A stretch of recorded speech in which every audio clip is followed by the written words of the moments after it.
battle for a ball. I love that you're fighting for these and that you're trying to win 50-50s. That's an important part of your game. Right here, you're going in for that tackle, right?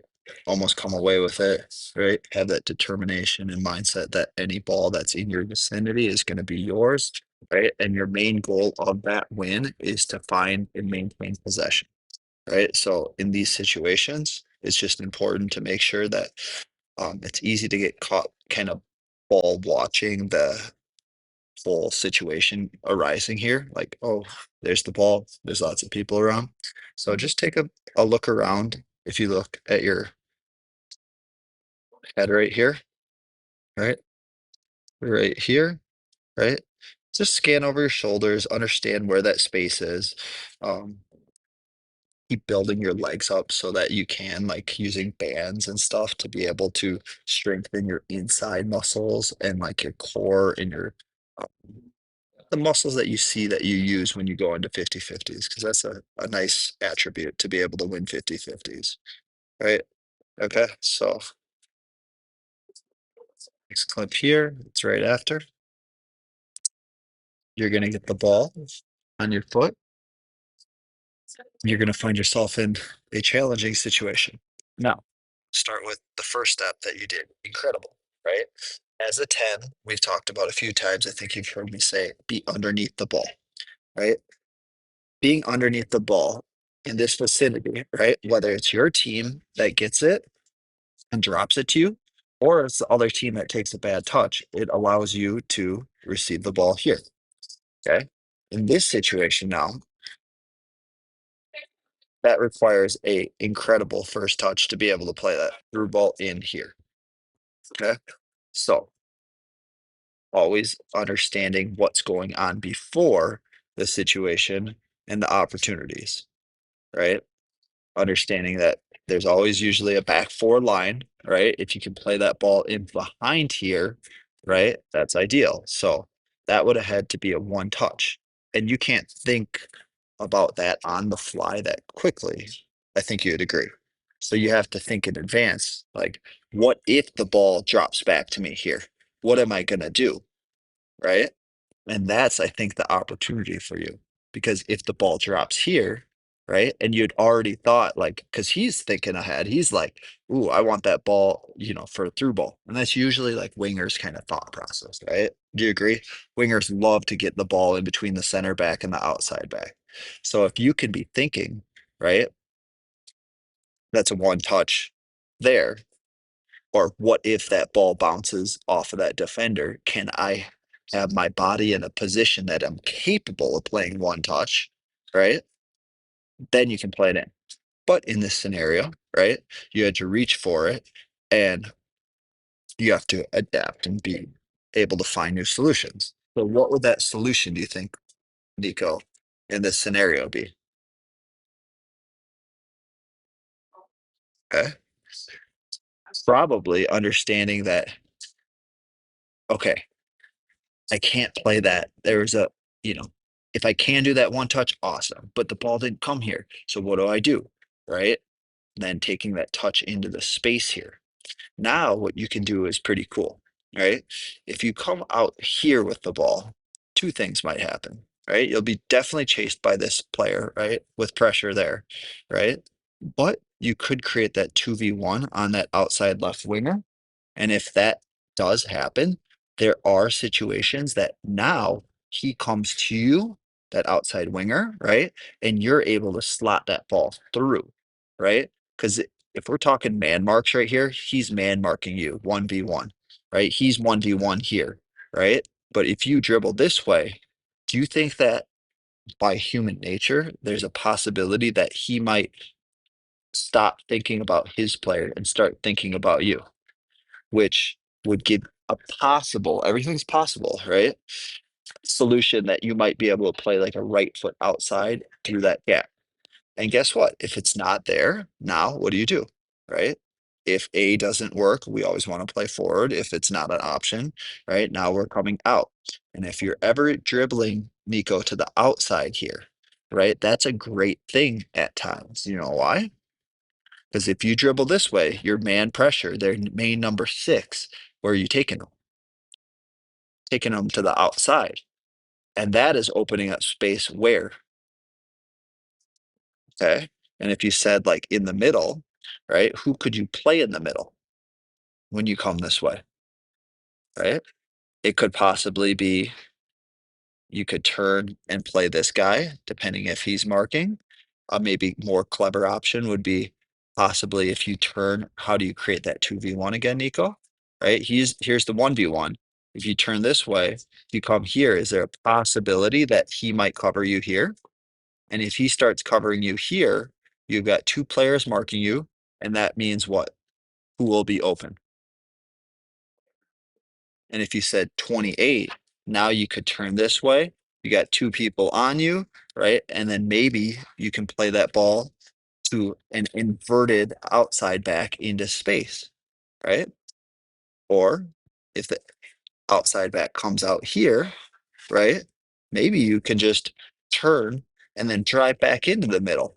And that's something that when you watch like Andre Iniesta do, right? He'll turn this way and drive back into the middle. Okay. So you're getting the ball in these areas, all right? And you're playing that. Take a look at the numbers.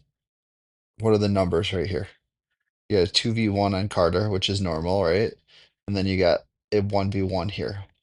So what I want to work on with you is how to build numbers in, right? So as you play that ball, see how you decelled there, right? Can you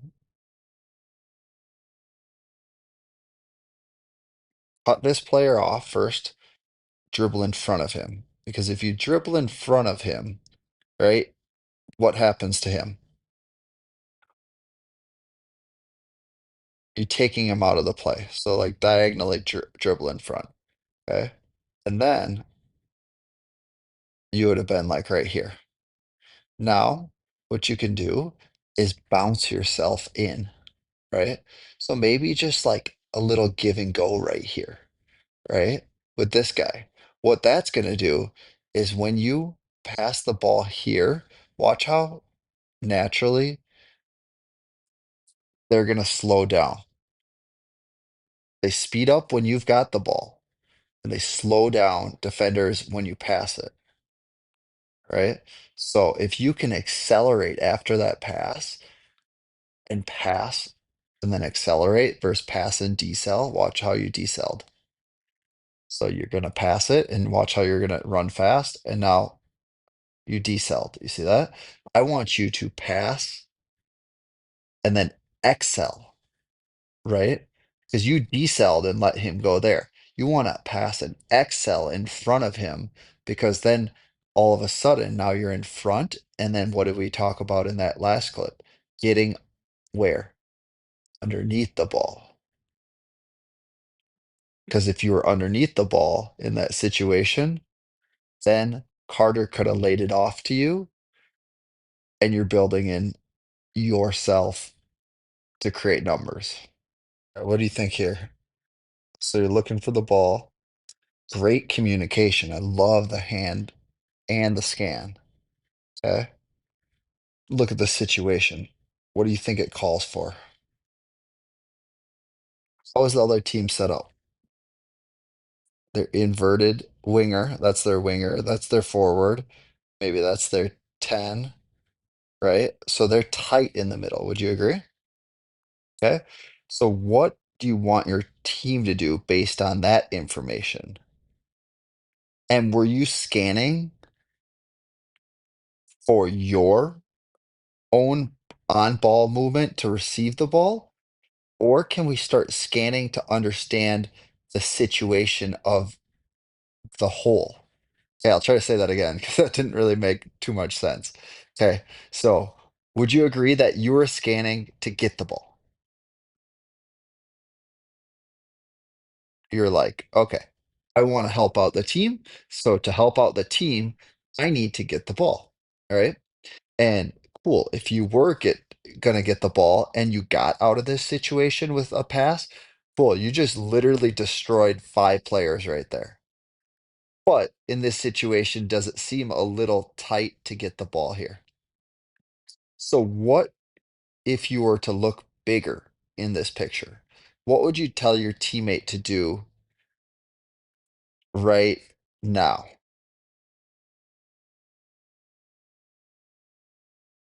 Maybe play outside, but we don't know what the situation here. Maybe switch the ball to this side of the field. Because what we're trying to do is understand space. And right now, I see a 2v0 in this space. So if we can swing that ball around here, all these players are going to have to shift over here, and we can utilize all this space here. But if we play into basically what I'd like to call this is their trap is like, can we get them to play to this side? What they're trying to do is dominate the central, push you to the outside here, and then have a bunch of numbers that steal the ball on this side of the field. Would you agree with that? So, in that scenario, what do you do? What's the upgrade in your ability now? If you said communicate with your teammates when to play and then to scan and recognize the scenario of the field and tell them which direction to play, that could help. And then just remember, great communication here and scanning, right? Look at look at the way that you used your hands, right? See that? So you pointed to your right foot, you wanted it on the right foot, you scanned to make sure there's no pressure. It was just the problem that these guys were tight. And if you were to win that ball, where do you have to basically play here?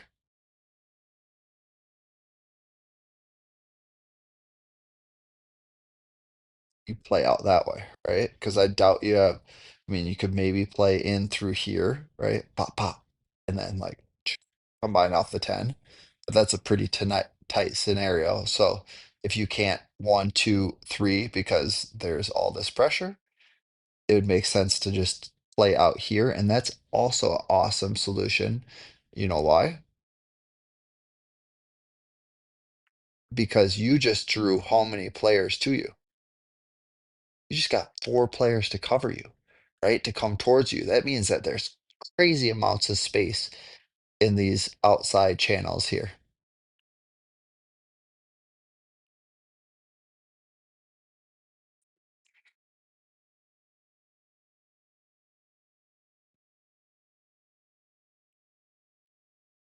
Awesome pressure right here. Notice the guy doesn't scan. Watch his head. When he doesn't scan, what does that allow you to do? Get super tight, get hands on him, and then force that turnover.